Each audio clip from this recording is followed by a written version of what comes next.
మనం నేర్చుకుంటున్నటువంటి విశ్వాసపు పరీక్షను జ్ఞాపకం చేసుకుందాం. అపవాదకులు అనేటువంటి చెడ్డ లక్షణాన్ని ఆఖరి రోజుల్లో మనం వింటామనేటువంటి విషయాన్ని మనం చూస్తున్నాం. ఇక్కడ అపవాదులు లేక అపవాదకులు ఎవరవుతారు అని అంటే, దేవుని యొక్క సంగతులను ఎరగని వారుగా మాట్లాడేటువంటి ఆ లక్షణాన్ని ఎవరి మీదైనా ఎవరితోనైనా సులువుగా మాట్లాడగలిగితే అది అపవాదవుతుంది. అంటే నిజం ఏదైతే ఉందో, సత్యం ఏదైతే ఉందో, వాస్తవంగా ఉండాల్సిన దానిని అవాస్తవమైన దానిగాను, అసత్యమైన దానిగాను ప్రకటించడానికి ఒక వ్యక్తి మీద కానీ ఒక పరిస్థితి మీద కానీ అనుమతించబడినప్పుడు దాన్ని అపవాదు అని చెప్పొచ్చు. మరొకటి, ఒక వ్యక్తి యొక్క వ్యక్తిత్వాన్ని, ఉన్నతత్వాన్ని తగ్గించేలాగా, తప్పుగా మాట్లాడేలాగా, చెడ్డ అభిప్రాయాన్ని కలిగించేటప్పుడు కూడా అది అపవాదుగా మారుతూ ఉంది. నేను ఉదయాన్నే ఒక వీడియో చూసినప్పుడు చాలా ఆశ్చర్యం వేసింది. ఆశ్చర్యం ఏంటంటే, వీడియోల్లో ఆశ్చర్యమైన సంగతులే పెడతా ఉంటారులేండి.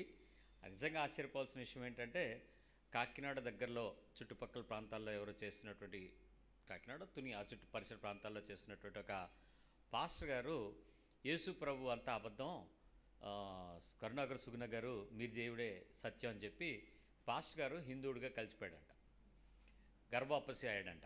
ఆ వర్తమానాన్ని చూపించి ఒక పాస్టర్ గారు నాకు పెట్టి, బ్రదర్ దీని సంగతి చూసారా అని అంటే, నాకు అప్పుడు అనిపించింది, మనుషుల మీద అపవాదులు వేయటం పెద్ద విషయం ఏముంది ఇప్పుడు? ఎవరి మీద వేస్తున్నాడు ఆయన? దేవుడి మీద అపవాదు వేస్తున్నాడు. దేవుడే అబద్ధం, దేవుడే అసత్యం, దేవుడి సత్యం కాదు. మరి అసత్యాన్ని నమ్మేటువంటి అనేక వ్యక్తులకు దేవుడే భ్రష్ట మనసుకు అప్పగిస్తాడు అనేటువంటి విషయాన్ని మర్చిపోయినట్లుగా ఆ మాటలు చూస్తున్నప్పుడు అనిపిస్తుంది. నిజమే, ఈ ఆఖరి రోజుల్లో, ఈ రోజుల్లో ఏముంది, ఆ రోజుల్లో యేసుప్రభు నడిచినటువంటి ఆ ప్రత్యక్షమైనటువంటి కాలంలో కూడా పౌలు పరిచర్యను కొనసాగించబడిన తర్వాత తదుపరి కాలంలో కూడా చాలామంది యేసుప్రభుని సైతం అసత్యమైన వాడిగా ప్రకటించి లోకంలోకి వెళ్ళి లోకంలో ఉన్న అనేకుల్ని వాళ్ళు ప్రకటించుకున్నారు. మరి అలా ప్రకటించేటప్పుడే ఆ రోజుల్లో నుంచే ఇది జరుగుతూ ఉంది. ఈ రోజుల్లో జరిగితే పెద్ద విషయం ఏమీ కాదు.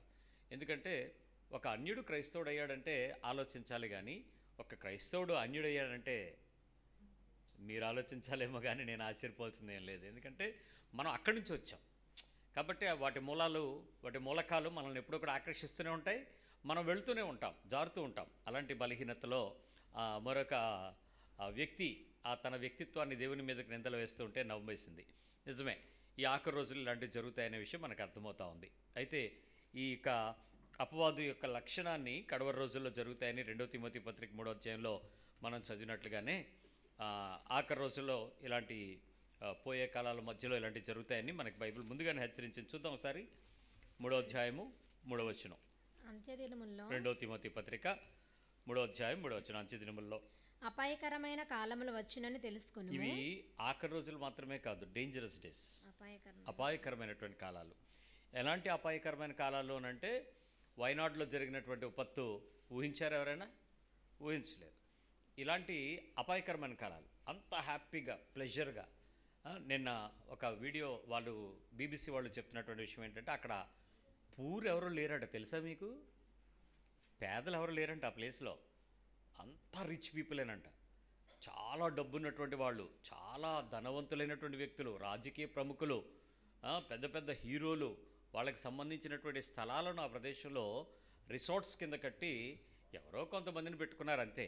బట్ ఆల్మోస్ట్ ఆ పూరంతా ఆ ప్లేస్లో బతుకుతున్న వారు ఉన్నారు తప్ప ఉన్నదంతా ఆస్తిపరులు అయిపోయారట. అంటే ప్రకృతి విపత్తులను మనం ఎదురు చూడని పరిస్థితుల్లో అకస్మాత్తుగా జరిగేటువంటి కాలమే అపాయకరమైనటువంటి కాలాలు. మనుషులు సంతోషంగా, ఆరోగ్యంగా, ఆనందంగా ఉంటున్నారు అనుకుంటున్నప్పుడే విపత్తు రూపంలో వచ్చేటువంటి ఉగ్రతలు అపాయకరమైన కాలాలు.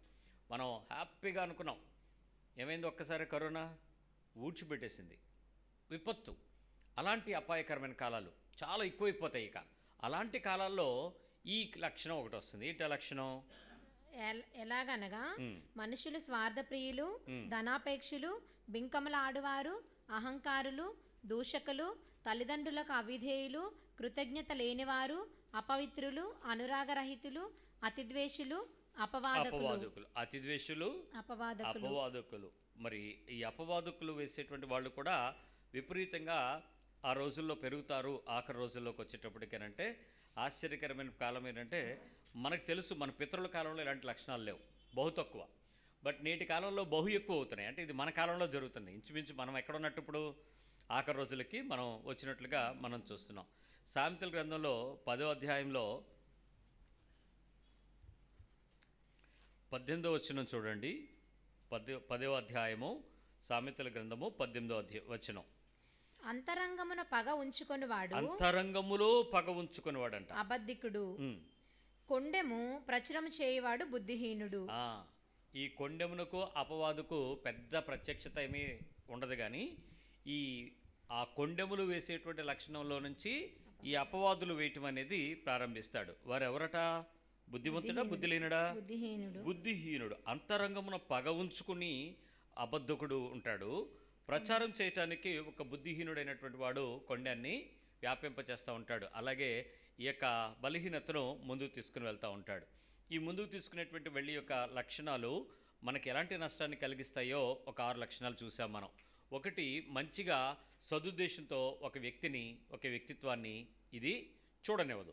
ఈ అపవాది వేసేటప్పుడు ఆ మంచోడా పెద్దోడా చిన్నోడా అనేది చూడనివ్వదు. అసలు ముందు అతని మీద ఉన్నటువంటి ఉద్దేశాన్ని పాడు చేస్తుంది. రెండవది, ఎక్కువ కాలం నమ్ముతూ స్వంత వ్యక్తిత్వాన్ని ప్రేమించలేకుండా కోల్పోయేలాగా చేస్తుంది. సొంతంగా మనంగానే ఆ వ్యక్తిని ప్రేమించలేకుండా మనకి ఈ అపవాదు అనేది బలహీనపరిచి మనల్ని ప్రేమించనివ్వకుండా చేస్తుంది. మూడవది, తెలియకుండానే మన ద్వారానే ఆ దేవునికి ఇష్టమైనటువంటి ఆ సమాచార పరిచర్యలను భంగాన్ని నష్టాన్ని కలిగించేలాగా ముందుకు వెళ్ళనివ్వకుండా దాన్ని భంగపరుస్తూ నష్టపరుస్తూ మన ద్వారా తెలియకుండా ఈ ప్రపంచంలో నా ద్వారా జరగాల్సిన పనిని ఆపు చేస్తూ ఉంటుంది. నాలుగవది, ఈ అపవాదు నిజం అయితే హీనపరచకుండా దాన్ని ఏం చేస్తుంది? బలపరుస్తూ ఉంటుంది. ప్రతి సందర్భంలో వాస్తవం అనేది మనం చూడనివ్వకుండానే అది ఒక మనిషిని బలహీనపరిచి ఒక మనిషిని నీచంగాను హీనంగాను దీనత్వానికి లేక బలహీనపరిచేపటి కింద పడే పరిస్థితికి తీసుకొస్తుంది. ఐదవది, ఒకవేళ మరొకరు గురించి మాట్లాడుకునేలాగా అత్యధికంగా ఇది పెంచుకుంటూ చేసుకెళ్ళిపోద్ది. అంటే ఒక అపవాదు ఒక వ్యక్తి మరొక వ్యక్తి గురించి మాట్లాడాడు అనుకోండి, నెక్స్ట్ ఏం చేస్తుందంటే అది ఆ మాటలు మాట్లాడుతూ ఉండగా మరికొన్ని అపవాదుల్ని పుట్టించేస్తుంది. తెలియకుండానే అవునా ఇదా నిజమా అన్నట్టు కొన్ని కొత్త విషయాలని యాడ్ చేస్తూ ఉంటుంది. ఆరోది, స్వంతంగా కూడా అది ఏం చేస్తుంది? సెల్ఫ్ డ్యామేజ్ అనేది మన వ్యక్తిత్వాన్ని గురించి కూడా పాడు చేసేస్తూ ఉంటుంది. మరికొన్ని విషయాలని ఈరోజు కొంచెం లోతుగా చూడటానికి ప్రయత్నించేద్దాం.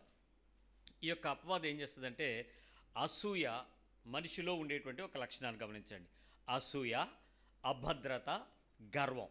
ఈ 3 లక్షణాలు ఒక వ్యక్తిలో కూడుకునేటప్పుడు పుట్టించగలిగేది అపవాదు. ఈ 3 లక్షణాలు వస్తాయి లోపల నుంచి. అసూయ, అభద్రత, గర్వం. 3 రావాలి. 2 వస్తే కుదరదు, 3 వస్తాయి. అసూయ పుడుతుంది, ఇన్సెక్యూరిటీ ఫీలింగ్ తెస్తుంది. At the same time pride, jealousy, pride, insecurity. ఈ 3 ఒక వ్యక్తిలో కలిగినప్పుడు ఖచ్చితంగా ఆ వ్యక్తి మౌనంగా ఉండలేడు, ఆ వ్యక్తి మాట్లాడకుండా ఉండలేడు, ఆ వ్యక్తి ఎవరిని చూసి ఓర్వలేడు, ఎవరిని చూసి సహించలేడు. వెంటనే అతనిలో నుంచి ఆమెలో నుంచి ఆ బలహీనత బయటికి తీసుకొస్తుంది. ఆ బలహీనతయే ఈ యొక్క అపవాదం అన్నమాట. అయితే ఈ బలహీనమైన పరిస్థితి బయటికి తీసుకొచ్చేటప్పుడు చాలామందికి తెలియని విషయం ఏంటంటే ఇది వ్యక్తిగత పోరాటం, అంతరంగ పోరాటం. బయటకు ఉండదు. ఫైట్ ఏమో బ్యాటిల్ ఇన్సైడ్ జరుగుతూ ఉంటుంది. Personal battle. నాకు నేనే యుద్ధం చేస్తాను. ఏమంటే నా అసూయతో ఎవడైనా యుద్ధం చేయగలడా? ఎవరి మీదైనా నేను అసూయపడినా అవతల వ్యక్తి బాగానే ఉంటాడు. పని ఫైట్ అంతే ఎవరికి? ఇన్సెక్యూరిటీ కూడా అంతే, ప్రైడ్, గర్వం కూడా అంతే. ఈ 3 నాకు నేనుగా యుద్ధం చేస్తాను. అయితే ఈ 3 కలుస్తాయి. ఈ 3 కలిసేటప్పుడు నా శరీరంలో 2 అవయవాలు చాలా తీవ్రంగా నష్టపోతూ ఉంటాయి. 2 అవయవాలు. ఆ 2 అవయవాలు ఏంటో చెప్పనా? ఒకటి కళ్ళు, 2 చెవులు. ఈ 2 బాగా ఎఫెక్ట్ అవుతాయి. కళ్ళు, చెవులు బాగా ఎఫెక్ట్ అయితే ఈ 3 లక్షణాలు బయటకు వస్తాయి. సో మనకి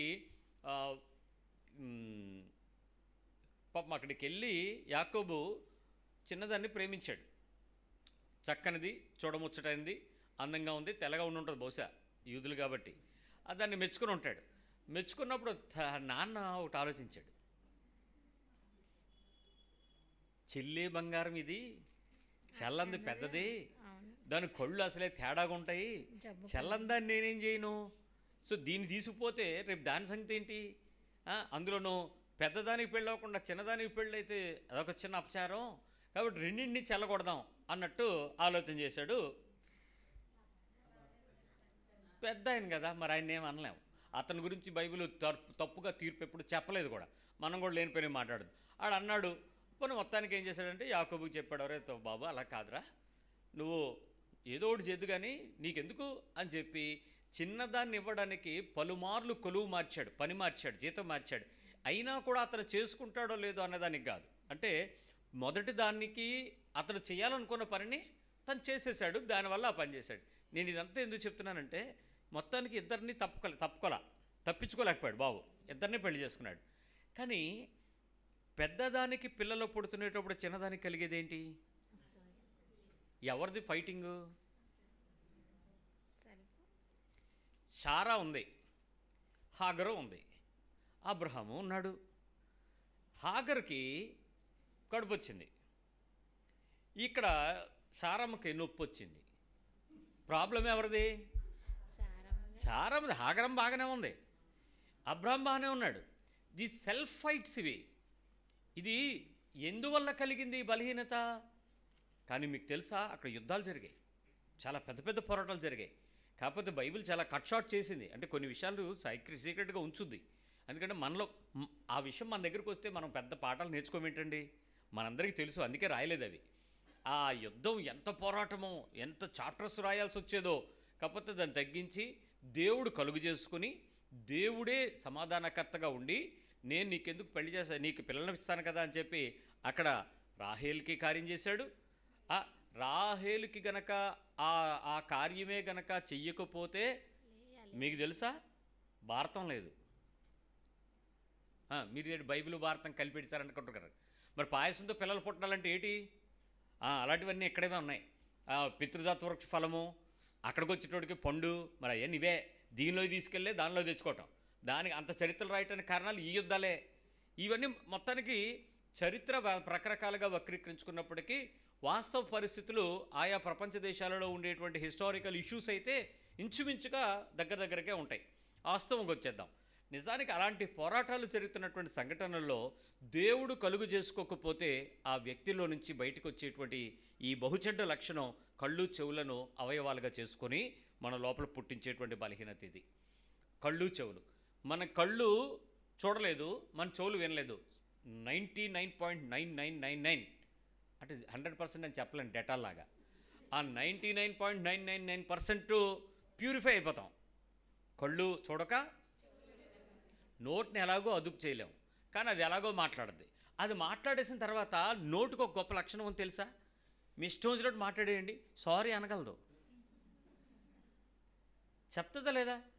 గొడవంతా అయిపోయాక నేను అక్కడ అనుకోలేదు అక్క, ఏమనుకోదు, సారీ అనేస్తే ఏమైపోయింది? ఆ తర్వాత నింద రూపడి నీది అనేస్తావు కదా, అనుకుంటావు కదా.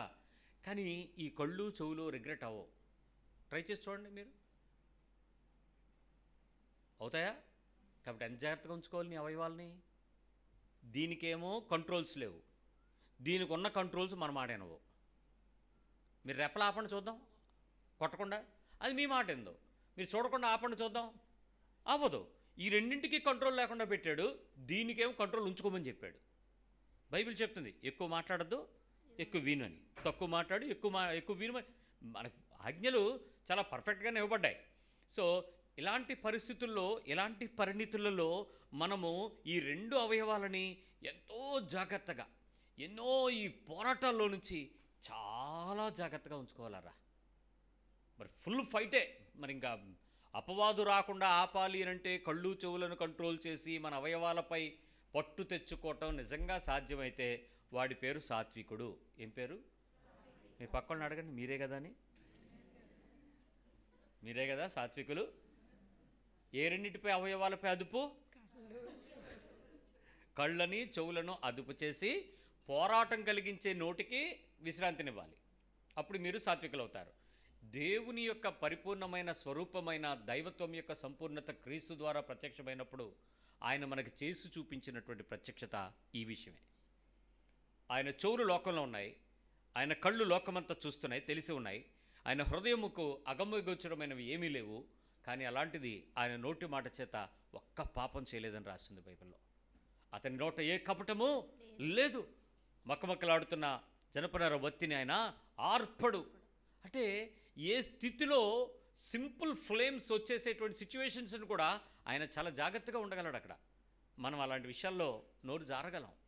అందుకనే దైవత్వం యొక్క సంపూర్ణత క్రీస్తు ద్వారా, పరిశుద్ధాత్మ ద్వారా మనకు అనుగ్రహించబడింది. మనం దానిపై అదుపు పొందుకోగలం.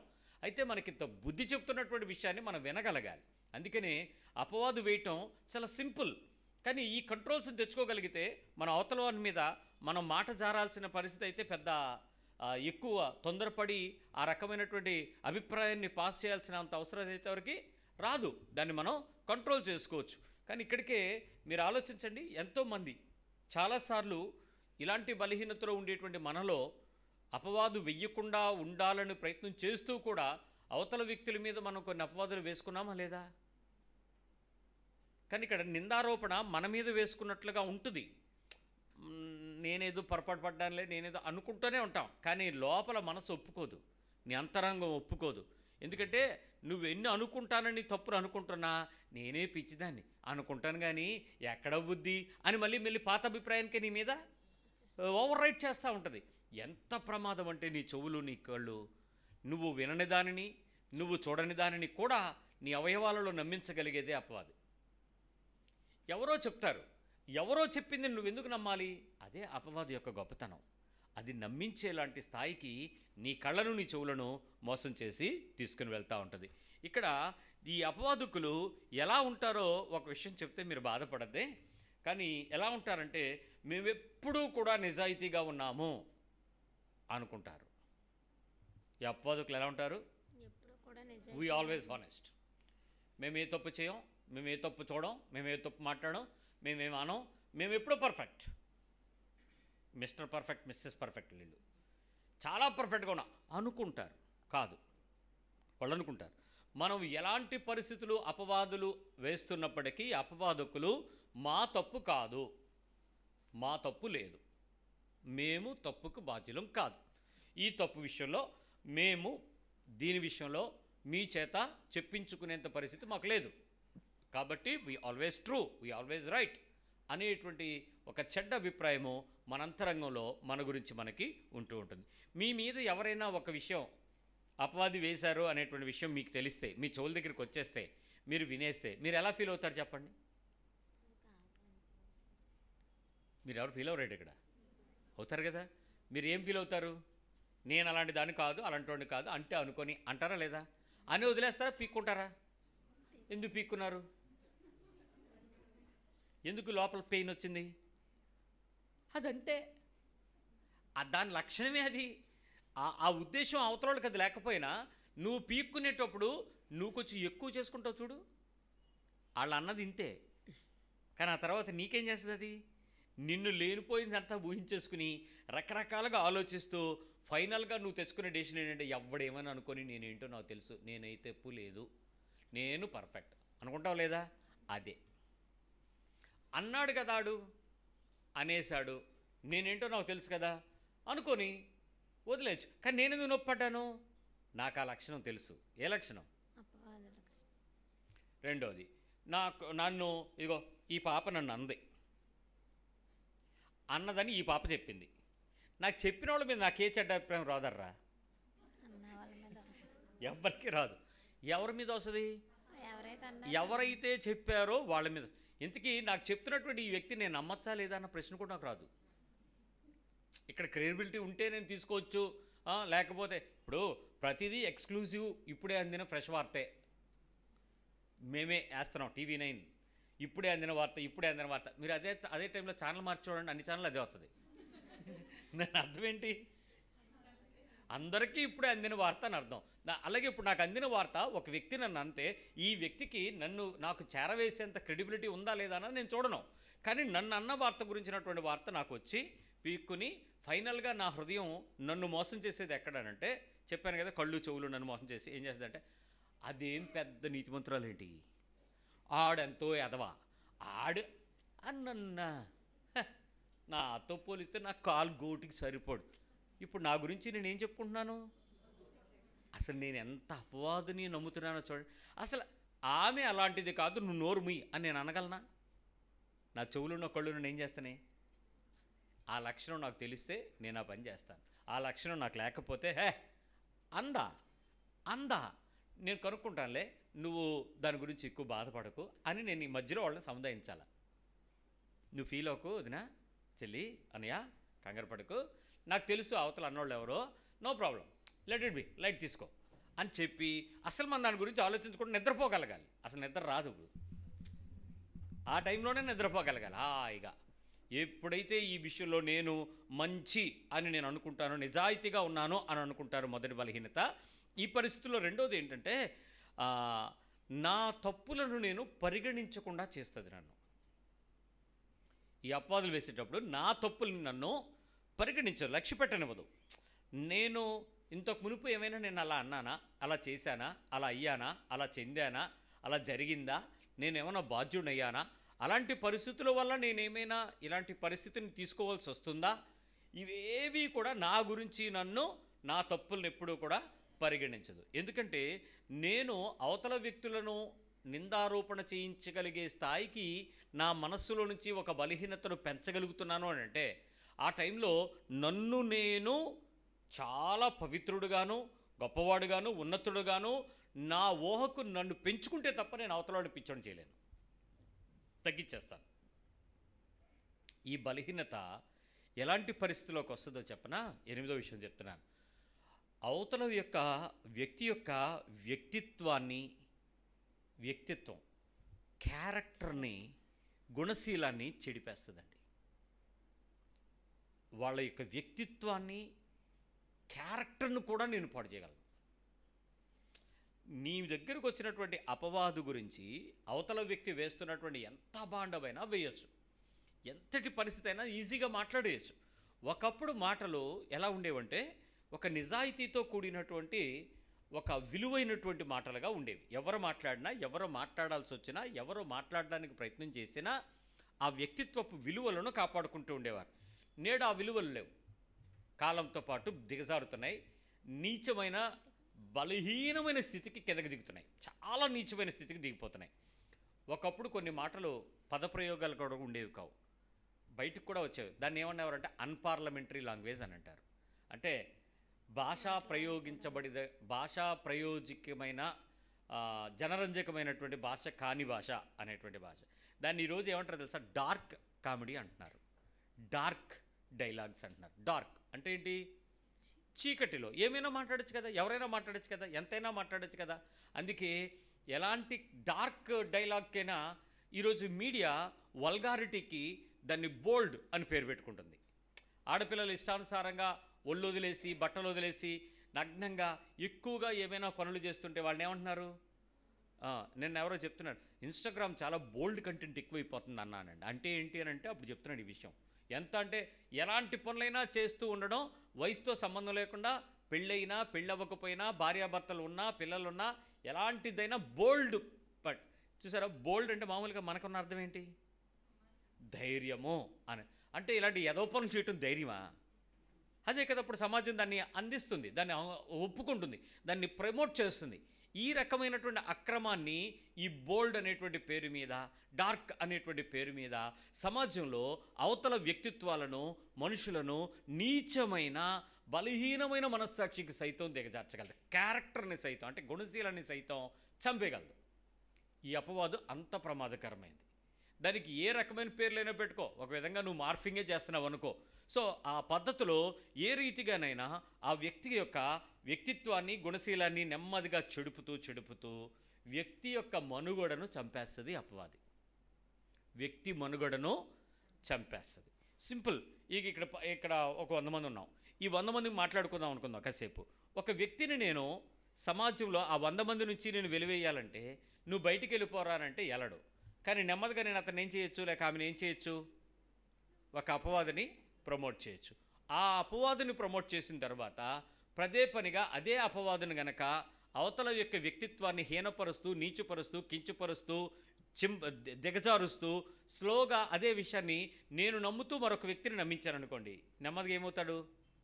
వెలవేయబడుతూ సమాజంలో నెమ్మదిగా ఆ వ్యక్తి అక్కడే ఉంటాడు. కానీ మిగిలిన 99 మంది ఆ వ్యక్తిని పట్టించుకుంటారా? చంపేస్తారు. బతికే ఉంటాడు, చంపేస్తాం, పట్టించుకోం, వెలివేస్తాం, తీసేస్తాం, తొలగిస్తాం. నైతికంగా మనము వదిలిపెట్టడానికి ప్రయత్నం చేస్తాం. కానీ అపవాదు ఎలాంటి వ్యక్తిత్వాన్నైనా అలాంటి నీచ స్థితికి దించగలదు. స్లోగా మనుగడలో లేకుండా వ్యక్తిత్వాన్ని ఆ ప్రదేశం నుంచి తీసేస్తుంది. మనలో కూడా అపవాదుల్ని మీరు ప్రకటించేవారో లేదో నేను చెప్పలేను, కానీ నమ్మేవారో లేదో చెప్పగలను. ఎలాగంటే మీరు ఎవరి మీదైనా ఏదైనా విషయాలపై వాస్తవమే రావచ్చు, అబద్ధమే రావచ్చు. అది నిజం కావచ్చు, పుకారు కావచ్చు.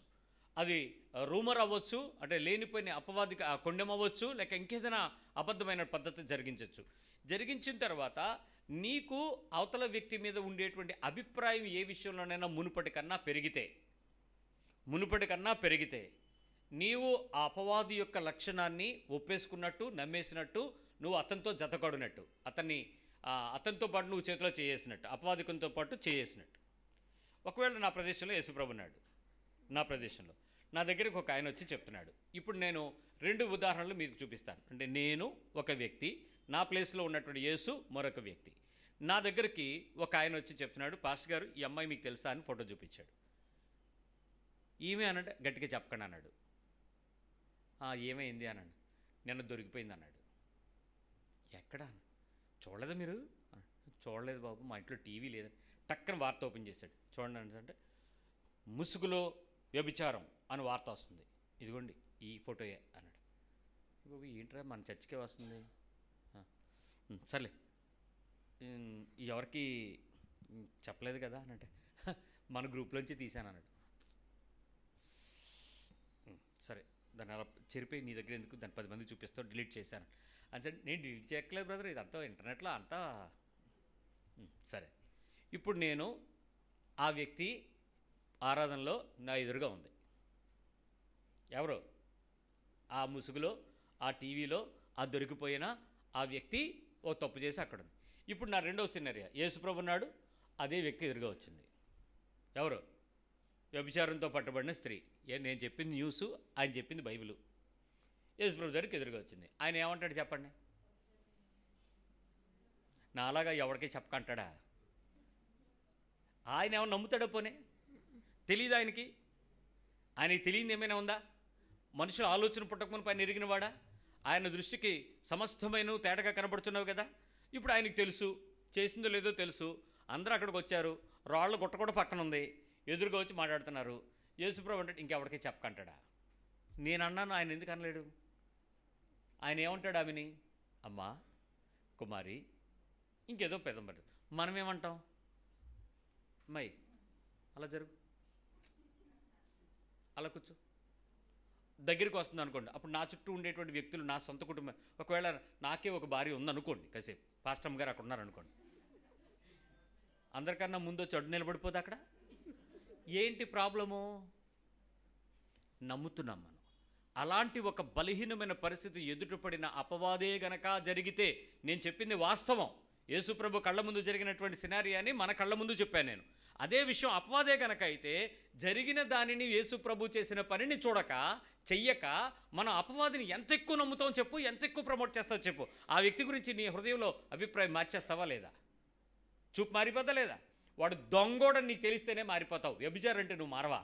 వ్యభిచారం విషయంలో బైబిల్ చాలా గట్టి హెచ్చరికలు నూతన నిబంధన ఇచ్చింది, పాత నిబంధన కన్నా కూడా. ఆలోచించండి, ఎందుకు అలాంటి అభిప్రాయం కలిగి ఉండేటప్పుడు మన పిల్లల్ని జాగ్రత్త పెడతాం, మన కుటుంబాన్ని జాగ్రత్తగా ఉంటాం, మన ఉనికిని జాగ్రత్తగా చూసుకుంటాం. వారి మీద మనకున్నటువంటి ఏంటి తేడా? అపవాది యొక్క ప్రభావానికి మనము లొంగుతున్నాము, వ్యక్తిత్వాన్ని చంపుతున్నాము, వ్యక్తి యొక్క మనుగడను నాశనం చేస్తాము, స్లోగా ఆ వ్యక్తిని దూరం చేస్తాం. ఎంతమందిని మన మనసులో ఇలాగా మన ఆత్మీయుల గురించి ఒకప్పుడున్న మంచి అభిప్రాయం ఈరోజు మనకు లేదు. అన్నిటికీ కారణాలు ఏంటో తెలుసా? వాస్తవాలు కాదు, అపవాదులే. అన్నీ అపవాదులే. అవతల వ్యక్తి ఎంతో చెడ్డాడు, యేసుప్రభు ఏమంటాడు చెప్పరే? మరి మనం ఏమంటాం? యేసు సంబంధులం, ఆత్మ దిగిరమ్ము, వచ్చేస్తే ఏంటి పరిస్థితి? నువ్వు రాకము, నా లోనికి రాకము, వాళ్ళని నమ్మనివ్వకము. ఎందుకో మనకు అపవాదులు ఇష్టం, అపవాదకులు ఇష్టం. వ్యక్తిని చంపుతూ ఉంటాం, స్లోగా అవతల తప్పుల్ని లక్ష్య పెట్టకుండా చేయడానికి ప్రయత్నం చేస్తాం. అయితే ఇక్కడ వాళ్ళ బలహీనత ఏంటో కూడా చెప్తాను. దయచేసి మీరు ఫీల్ అవ్వనా పర్వాలేదు, కానీ అవ్వకుండా ఉంటే మంచిది, అయితే ఇంకా మంచిది. ఏంటి? అదే ఫీల్. ఏంటంటే ఈ అపవాదకుల యొక్క మంచి లక్షణం నేను స్టడీ చేస్తుంటే నాకు బాగా అర్థమైందంటే, వాళ్ళండి ఎవరి గురించి అయితే మాట్లాడాలనుకుంటారో వాళ్ళ గురించి ఎక్కువ చింతిస్తారండి. చాలా నిజంగా నాకు రీసెర్చ్ చేయడం కాదు, కానీ ఈ విషయాలు దేవుని ఆత్మ ఎంత జ్ఞానం ఇచ్చేస్తుందో. ఎంతగా చింతిస్తారంటే అవతల గురించి, వాళ్ళ గురించి ఆలోచిస్తారు. అవతల గురించి విపరీతమైన చింత, విపరీతమైన ఆలోచన, విపరీతమైన పట్టింపు, విపరీతమైన బాధ. ఇంకో మాట కూడా రాసుకున్నాను, వాళ్ళ గురించి అంట విపరీతమైనటువంటి ఆలోచన, విపరీతమైన ఆందోళన చెందుతారంట. ఎవరు? ఈ అపవాదులు వేసేవాళ్ళు, అపవాదులు నమ్మేవాళ్ళు ఇద్దరు సేమ్ కదా, సేమ్ క్యారెక్టర్స్. కాకపోతే ఆడు బయటపడతాడు, వీడు బయటపడ్డంతే. ఆడు దీంతో బయట తెస్తాడు, వీడు లోపలంతా చెప్తూ ఉంటాడు, బాడీ అంతా కణాలన్నింటిని నమ్మిస్తాడు. ఈ లక్షణాలు అవతల వ్యక్తుల గురించి విపరీతంగా చింత, పట్టింపు, ఆలోచన, ఆందోళన ఇవన్నీ చెందిస్తూ ఉంటుందట. అప్పుడు నిజంగా నేను ఆలోచిస్తూ కూర్చున్నాను. పూటంతా నోట్లో ఏదో మింగుతున్నాను, అదేమో మింగనంటుంది. ఏంటి అని అంటే, ఇది ఎంత సత్యమో. మీరు ఎవరి మీద అపవాదేద్దాం అనుకుంటున్నారు? రోజంతా ఎవరి గురించి ఆలోచిస్తారో లేదు చూడండి. వాళ్ళ గురించి పట్టించుకుంటారా లేదా? మీ మనసు ఏం చెప్పుద్దంటే వాళ్ళ గురించి ఆలోచించి అంటది. మీరేమంటారు? దాంతో నాకెందుకు అంటారు. ఆడెలా పోతే నాకెందుకు అంటారు. కానీ మైండ్ అంతా ఏంటి? సత్యాలు ఇలాగే ఉంటాయి. మనకి ఎంత చెడ్డోళం కాకపోతే, దేవుడు ఎంత కనికరం ఇవ్వకపోతే మనకి ఇంత ప్రత్యక్షత వస్తుందండి. అప్పుడు అనిపించింది, ఇంకా నేను పట్టించుకోనండి. అలాగే అంటావు భయ్యా, విపరీతంగా పట్టించుకుంటావు చూడండి. ఓ రోజంతా అలాగే అయిపోయింది. నోట్లో మింగుతున్నప్పుడల్లా గుర్తొస్తుంది, ఏంటిది దాని గురించి ఆలోచిస్తున్నానండి, అసలు ఆడి గురించి నాకెందుకు, అయితే అవనే అంటే మళ్ళీ అయితే అవని అన్న వెంటనే ఆలోచన ఇలా తొలగిపోయి తెర తీసినట్టే మళ్ళీ అదే వస్తుంది. Zoom zoom zoom zoom. ఏంట్రా బాబోయ్, ఇంత ఆలోచిస్తుంది ఆ మైండ్ అది. అంటే ఏమైంది అన్నాడు కదా, అపవాది చేశాడు అనుకో, ఏంటి ఏమవుతుంది చెప్పండి. ఇంకా ఏమోనండి, ఇది చాలా ప్రమాదమే అనిపించింది నాకు కదా. అంటే అవతల వ్యక్తి యొక్క క్యారెక్టర్ని నాకన్నా నీచంగా చంపేంత వరకు కూడా, నా మనస్సులో అవతల వ్యక్తిని పూర్తిగా పుట్ డౌన్ చేసేంత వరకు కూడా నేను ఈ ఫైట్తో ఏం చేస్తాను? దీన్ని నేను యుద్ధం చేస్తాను. ఎవరితో యుద్ధం? ఇందాక చెప్పాను, అంతరంగం ఉన్న పోరాటాలు అధికమవుతాయి. దానికి రెస్ట్ లేదు, దానికి ఏ శాంతి జెండా ఐక్యరాజ్య సమితి ఊపడానికి అవదు. యుద్ధం చేయటమే మన పని. విపరీతంగా పోరాటాన్ని అనుభవిస్తూ ఉంటాం. అయితే వాళ్ళ గురించి మాట్లాడేటువంటి విపరీతమైన చింత కానీ, పట్టించుకోవటం కానీ, ఆలోచనలో భాగం కానీ, ఆందోళన చెందటం కానీ ముఖ్య ఉద్దేశం ఏంటి అని మనం ఆలోచిస్తే ఒకటి మాత్రం సత్యం. ఏంటంటే ఆ వ్యక్తి గురించి మనం మాట్లాడుతున్న మాటల గురించినటువంటి విషయాలు మత్తయి సువార్త 12వ అధ్యాయము, దేవుని యొక్క మాట మనం పూర్తిగా నమ్మకపోవటమే. మత్తయి సువార్త 12వ అధ్యాయము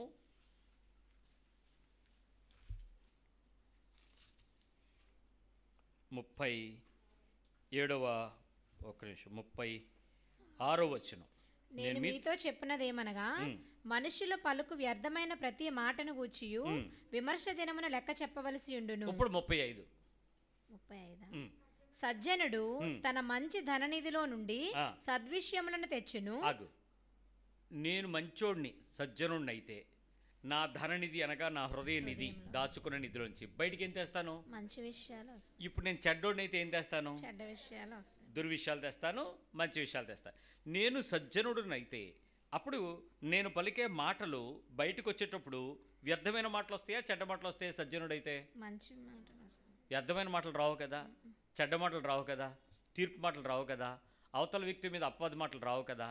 కానీ నేను మాట్లాడే మాటలను బట్టి నా ఫలం ఏంటో, నా జీవితం ఏంటో, నా వ్యక్తిత్వం ఏంటో నేను అర్థం చేసుకోగలుగుతున్నప్పుడు అవతల వ్యక్తుల యొక్క బలహీనతలను నేను చూడటం నేర్చుకుంటున్నంతగా నేను వాటిని గెలవలేకపోతున్నాను ఎందుకు? Why I'm not so victorious in my heart? నా మంచిదననిధిని పెంచుకున్నాను అనుకోండి, అప్పుడు బయటికి ఏమొస్తాయి? మంచి విషయాలు మా వీరిలో, మా పార్వతీపురంలో మన చర్చిలో మంచినీళ్ళు బావి ఒకటి ఉండేది. 36.5-37 అడుగులు నుయ్యి, మహా మట్టి పొడిపోయి ఉంటుందేమో, 34కి నీళ్లు తగులుతూ ఉండేవి. మొదట్లో మేము నీళ్లు తోడుతునేటప్పుడు ఆ నీళ్లతో కాఫీ పెట్టడానికి పొరపాటును ప్రయత్నం చేస్తే ఇరిగిపోయేవి. పప్పు కూడా ఉడికిది కాదు. అసలు అన్నం ఒకసారి ఉండడానికి ట్రై చేస్తే ఎర్రగా అయిపోయింది. అన్నం కుంకుమలా ఎర్రగా భయం వేసిపోయింది. నీళ్లు బాగోలేదని చెప్పి ఆ బావి నీళ్లు మేము బట్టలు ఉతుక్కోవడానికి తప్ప దేనికి వాడేవాళ్ళం కాదు. ఊర్లో చాలా బావులు ఉన్నాయి కానీ ఒక బావికి మంచి బావి అని పేరు. అందరూ నీళ్ళు ఎక్కడికి వెళ్ళి తెచ్చుకుంటారు? మంచి బావి దాని దగ్గరికి వెళ్ళి మా బావిలో నీళ్లు పోసినా ఏమవుతాయి? దానిలోకి అది మంచి అయిపోతాయి. ఆ మంచినీళ్ళు తెచ్చి మా బావిలో పోస్తే ఏమవుతాయి? నేను చేశాను తెలుసా? మున్సిపాలిటీ, పార్వతీపురం మున్సిపాలిటీలో నుంచి మన ఆర్డీఓ గారికి చెప్పించి 2 మున్సిపల్ ట్యాంకులు నీళ్లు తెప్పించి మా బావిలో పోసా. మారతీ అని ఆశ పోసేసి అమ్మయ్యా పై వరకు వచ్చినాయి అనుకున్నాం. తెల్లారికి మళ్ళీ నీళ్ళు కిందకి వెళ్ళిపోయాయి. నూతిలో నీళ్లు కిందకి వెళ్ళిపోయి యథాస్థానానికి వెళ్ళిపోవడం కాక ఆ నీళ్లతో వంట చేద్దామని మళ్ళీ పొద్దున్న టీ పెడితే ఇరిగిపోయాయి.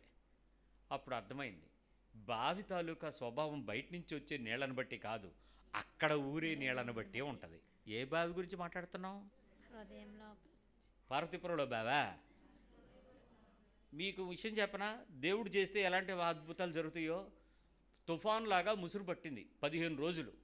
మామూలుగా కాదు కదా, మనిషి బయటికి వెళ్ళడానికి అవకాశం లేక పశువు గడ్డి తినడానికి బయటికి రాలేకపోయింది. అలాంటి వర్షం పడడం వల్ల పొలంలో బీళ్ళని నిండిపోయి ఎగువ నుంచి నీరు కాలువలు పొంగిపోయేంత నీరు మట్టం పెరిగిపోయి మొత్తం నిండిపోయి ఆల్మోస్ట్ చర్చి మునిగిపోయేంత వాటర్ నిండిపోయింది. బావి నేలమట్టం అయిపోయింది. మాకు అప్పట్లో బావికి ఇప్పుడు పైకేసినటువంటి వరలు లేవు, నందలు లేవు, కిందకే ఉండేది. మొత్తం నిండిపోయి రోడ్డేదో నేలేదో బావేదో కూడా తెలియలా, నీరు మారిపోయింది. అప్పటికే మా ప్రార్థనలు మారిపోతున్నాయి, మా కన్నీరు ఎగిపోతుంది, విజ్ఞాపనలు పెరిగిపోతున్నాయి. దేవుడు కనికరించాడేమో కానీ ఆ 15 రోజులు తుఫాను ముసురు అయిపోయిన తర్వాత కొద్ది రోజులకి క్రమేణా నోవహు కాలంలో నీరు క్రమేణా తగ్గుతూ వచ్చెను. అలాగ తగ్గుతూ వచ్చెను. ఓ నెల రోజులకు తగ్గింది.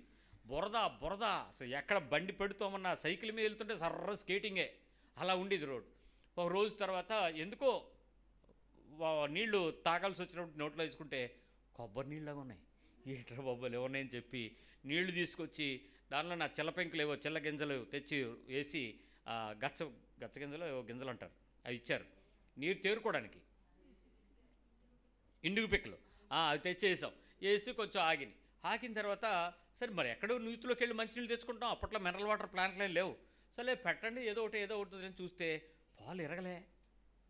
కాఫీ పొడి, కాఫీ బాగుంది, టీ బాగుంది, అన్నం వండితే అన్నం బాగుంది, బ్రహ్మాండంగా మారిపోయినాయి.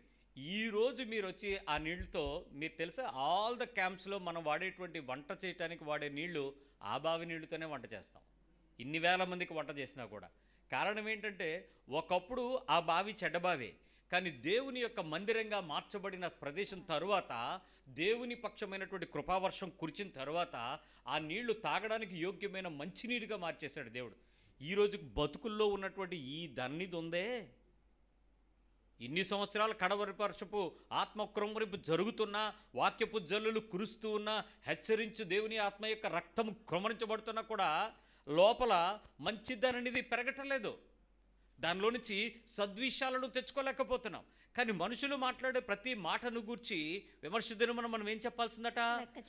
సో ఆ విషయం నాకు తెలిస్తే నేను అవతల వ్యక్తి గురించి నేను మాట్లాడేటువంటి ప్రతి మాట గురించి కూడా నా తీర్పుని నేనే కొలుసుకుంటాను, నేనే లెక్క పెట్టుకుంటాను. ప్రమాదకరమైన విషయం ఏంటో తెలుసా మీరు మాట్లాడేసి నాటికి తీర్పు ఉంది, మాట్లాడనాటుకో ఏమండి? మీరు మాట్లాడేసి నాటికన్నిటికీ ఇక్కడ బైబిల్ ప్రకారం ఏముంది? వెలుచూపుని బట్టి తీర్పు తీర్చచ్చా? దానికి జడ్జిమెంట్ ఉంది. నీ నోటు మాటతో మాట్లాడచ్చా? దానికి జడ్జిమెంట్ ఉంది. మరి ఇప్పుడు ఇది ఎక్కడుంది? ఫలాలు ఎక్కడున్నాయి? అంటే కాయలు పువ్వులుగా మారి ఎక్కడున్నాయి, ఇంకా పళ్ళుగా మారకుండా లోపల ఉన్నాయి. ఆల్రెడీ పట్టేసినాయా లేవా, లోపల తయారైపోయినాయా లేవా. మేము ఒక కోడిని, ఇంకా అది బాగా పెరిగిపోయిందండి. మా దగ్గర ఒక వ్యవసాయకుడు ఉన్నాడు. ఆయన అన్నాడు, ఇది వేస్ట్ అన్నా, ఇది అటు కాదు ఇటు కాదు, దీన్ని వేసేయండి అన్నాడు. వేసేయంటే దాన్ని ఎవరో ఈ నెల ఉంచిన తర్వాత చూద్దాం అన్నాడు. నాటుకోళ్ళు కదండి, ఇంటి దగ్గర పెరుగుతున్నాయి కదా, అంత పెద్ద అసలు ఎంతకి గుడ్లు పెట్టలే. తీసుకొచ్చినప్పటి నుంచి అది పెరిగిపోయి ఇంచుమించు నా మోకాల దగ్గరికి వచ్చేస్తుంది, కానీ అది పెట్టట్లేదు. అది పెట్టే పుంజు కాదు. ఇంకెంతలే దీన్ని వేస్ట్ అని ఊరుకున్నాం. లాస్ట్కి ఆడు పోరు పడలేక ఇది అన్నిటి మీద కొట్టేస్తుంది, పొడిసేస్తుంది, దీన్ని చంపే తినేస్తా కోసే. మొత్తానికి దాన్ని కోస్తే ఇన్ని గుడ్లు ఉన్నాయి లోపల. మాకు చాలా ఆశ్చర్యం వేసింది. ఇప్పుడు బయటికి రాలేదని గుడ్లు, ఎప్పుడు వస్తాయి కూడా తెలియదు, కానీ ఆల్రెడీ ఉన్నాయా లేవా, టైం వచ్చినప్పుడు వస్తాయా లేవా. నీ సంగతి ఏంటి, గూడు కట్టి లోపల దాచావు కదా, ఏదో టైం రాక ఆగిపోయింది అంతే. అపవాద మాటలు. ఓ రోజు కాకపోతే ఓ రోజు ఏమన్నా వస్తాయి, ఎవరి మీద ఒకరి మీదకే బయటకు వస్తాయి మా కోడ్లాగా. కాకపోతే సచ్చింది కాబట్టి తెలిసింది.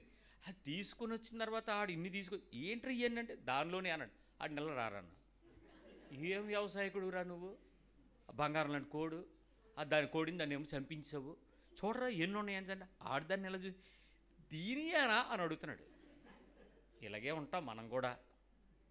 ఈ మాటలన్నీ రేపు దేవుని దగ్గరికి వెళ్ళినప్పుడు బస్తాలు మూటలు కోటలు కనబడుతుంటే, ప్రభు ఇవి నావి కావు అన్నావు అనుకో, నీ దాన్ని నీదే అంటాడు ఆయన.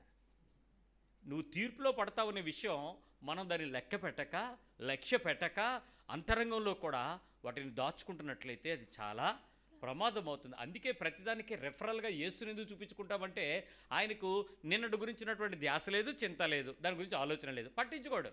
కానీ మనకి ఏదైనా సందర్భం వచ్చిందనుకో, ఈ డైలాగ్ ఇప్పుడు కాదు, అయితే ఇది ఎప్పుడో యేసు ఉంటుంది మన మీద, ఇప్పుడు వరకు గాలిలో ప్రయాణం చేసి ఇవాళ నా దగ్గరికి వచ్చింది అంటే ఎప్పటి నుంచో ఎంతకు మునుపు అప్పుడు ఆయన అలా చూశాడంటే దీని మాటే అది. ఎందుకింత బాధ, గుడ్లు చెడ్డదననిది. దానిలో నుంచి బయటకు వచ్చే ప్రతి మాట దేవుని ఎదుట ఖచ్చితంగా లెక్క చెప్పుకోవాలనే విషయం మనకి తెలియకపోవటం వలన అవతల వ్యక్తి యొక్క మనుగడలో మనం ఈ బలహీనతను చేస్తూ ఉంటాం. 9వ విషయం ఏంటంటే, ఇది ఓరల్గా ఉండేటువంటి నోటితో బయటకు తీసుకుని వచ్చేటువంటి ఒక ప్రమాదకరమైన బలహీనత అయినప్పటికీ కూడా ఇది మానవ నైతిక పాపము. ఇట్స్ ఏ మోరల్ సిన్, నైతికమైన పాపం. పాపాలు కొన్ని రకాలుగా ఉంటాయి. మరణకరమైన పాపము, మరణకరము కాని పాపము, తీర్పు తెచ్చు పాపము, శిక్ష తీసుకొచ్చు పాపము, తర్వాత నైతికమైన పాపము, శారీరకమైన పాపము, మానసికమైన పాపము, హృదయ సంబంధమైన పాపము. ఎలా చూస్తున్నారండి, ఇన్నున్నాయానే. యాపిల్లో రకరకాలు ఉన్నట్టే ఇవి కూడా చాలా పాపాలు. ఇవి దేవుని సన్నిధిలోనికి మనం వాక్యం పట్టుకొని వచ్చినప్పుడే మనకు తెలుస్తాయి ఈ విషయాలని. అదర్వైజ్ జనరల్గా క్రైస్తవుడికి ఒకటే పదం తెలుసు, ఏంటి, నువ్వు పాపి. నీ స్పెషలిస్ట్ ఏంటరా, నీ స్పెషలైజేషన్ ఏంటంటే ఐఎమ్ సిన్నర్, దట్స్ ఆల్, నువ్వు పాపివి. కానీ దేవుని సన్నిధిలోనికి వచ్చినప్పుడు, దేవుని యొక్క పరిశుద్ధతలోనికి వచ్చినప్పుడు, ఆత్మ ద్వారా మానవ ఆత్మ గురించినటువంటి సత్యశోధన జరిగినప్పుడు ఈ బలహీనతలు తెలుస్తాయి. సత్యశోధన జరిగినప్పుడు, సత్యం నుండి సర్వసత్యంలోకి వెళ్తున్నప్పుడు తెలుస్తాయి. అంటే ఈ విషయం నేను ఇది చెయ్యకూడనిది నేను చేశాను అన్నాను అనుకోండి, నేను చెయ్యకూడదని నాకు తెలిసి ఎందుకు చేశావు అని దేవుడు అడగడు. చెయ్యకూడదని నీకు నియమం ఎందుకు నువ్వు ఓవర్ రూల్ చేసి వెళ్ళావు అని అడుగుతాడు. ఎందుకు చేసావు అన్నది కాదు, నువ్వు చేసిన దానికి శిక్ష కాదు, ఎందుకు ఓవర్ రూల్ జరిగిందనే దానికి శిక్ష. పాయింట్ అర్థమైందా సార్? నేను చూసుకోకుండా ఎడం వైపు రావాల్సిన వాడిని కుడివైపు దూరిపోయింది సార్ అన్నావు అనుకో, అప్పుడు పోలీసుడు ఏమంటాడు, నువ్వు శిక్ష వేసి నువ్వు ఫైన్ కట్టి వెళ్ళిపో అంటాడు. ఫైన్ ఎందుకు? Wrong route. నువ్వు లెఫ్ట్ సైడ్ వెళ్ళాలి, నేను రైట్ సైడ్ వచ్చాను, రాంగ్ రూట్. కానీ రాంగ్ రూట్కి జడ్జిమెంట్కి వెళ్తే రాంగ్ రూట్ అని తెలుసా తెలీదా అని అడుగుతాడు ఆయన, ఇంకేం అడగడు. నువ్వు ఎందుకు వచ్చావు అన్నది కదా, తెలుసా తెలీదా. రాంగ్ రూట్ అని నేను చూడలేదు సార్ అన్నావు అనుకోండి, అప్పుడు మళ్ళీ వేరే తీర్పు. బోర్డు అక్కడ ఉంది, నువ్వు ఎందుకు చూడలేదు, ఎందుకు వినలేదు, ఎందుకు గ్రహించలేదు, పోలీస్ కానిస్టేబుల్ అక్కడ ఉన్నాడంటే నువ్వు ఎందుకు తప్పు చేసావు, రకరకాలు వస్తాయి. బట్ నేను తెలిసి చేసినప్పుడు ఓవర్ రూల్, బైబిల్ మీరు చూడండి, ఆదాం చేసిన దానికి కానీ అవ్వ చేసిన దానికి కానీ ఆజ్ఞ అతిక్రమం పాపమైంది, చేసిన క్రియ పాపం కాదు, తిన్నదానికి క్రియ రాలేదు, పండు తిన్నది కాదు, ఆజ్ఞను ఎందుకు అతిక్రమం చేసావు, why you overrule the rule. ఇది నైతికమైన పాపం. ఇక్కడ శిక్ష వాళ్ళిద్దరు చనిపోవడం అంటే సంవత్సరాల కాలం బతికిన తర్వాత చనిపోవటం, దేవుని నుంచి సపరేట్ అవటం, ఇవన్నీ మన భాష్యాలు. కానీ దేవుని సన్నిధిలో చనిపోవటం అంటే నా నీతికి నా ఆజ్ఞకు నువ్వు లోబడకపోవడం పాపము, చనిపోవటం. ఇది అంతే, నైతికమైన పాపం. It's a moral since. మనలో చాలామంది మోరల్ సిన్స్ చేస్తూ ఉంటాం. బయటికి అంత పాపులుగా కనపడం, కానీ మనకు తెలుసు మనం ఎంత బలహీనమో. మనకు చూడకూడదని తెలుసు, అది చూస్తే ఏమవుద్ది? ఎవరికైనా దొరికితే కదా, దొరకం కదా, అది మోరల్ సిన్. ఎవరికి సంబంధం లేదు. చెయ్యొద్దని చెప్పారు, చేశాను, ఏమవుద్ది? ఎవడైనా అడిగితే కదా, దట్స్ అ మోరల్ సిన్. ఇక్కడ నో పార్కింగ్ బోర్డు ఉంది, నేను వెళ్ళి పెట్టాను, అది మోరల్ సిన్ కాదు. ఎందుకు? ఎదురుగా ఉంది, ఎదురుగా ఉంది. ఇక్కడ నాకు దొరికిస్తుంది అది, ఇది నన్ను దొరికించదు. ఈ అపవాదుకర సంబంధమైనది మోరల్ సిన్గా నా అంతరంగంలో నైతికమైన పాపంగా దిగజారుస్తుంది, నన్ను, నా వ్యక్తిత్వాన్ని మారుస్తుంది. Simple thing. మీరు ఒక్కసారి వైట్ చీర కట్టుకోండి, వైట్ డ్రెస్ వేసుకోండి, వైట్ ప్యాంటు షర్టు వేసుకోండి, మా పిల్లలు చక్కగా అంతా దేవదూతల్లాగా అంతా తెల్లగా. ఎక్కడైనా మీరు వెళ్ళి కూర్చోడానికి ప్రయత్నం చేసేటప్పుడు ఆల్రెడీ బురద అంటేసింది మీరు కూర్చున్నాక, కొంచెం మరక అంటుకుపోయింది కూర్చున్న దగ్గర, సీటు దగ్గర. నెక్స్ట్ ఎక్కడ కూర్చుంటావు చెప్పు? మంచి ప్లేస్లో కూర్చుంటావా, ఎక్కడైనా కూర్చుంటావా?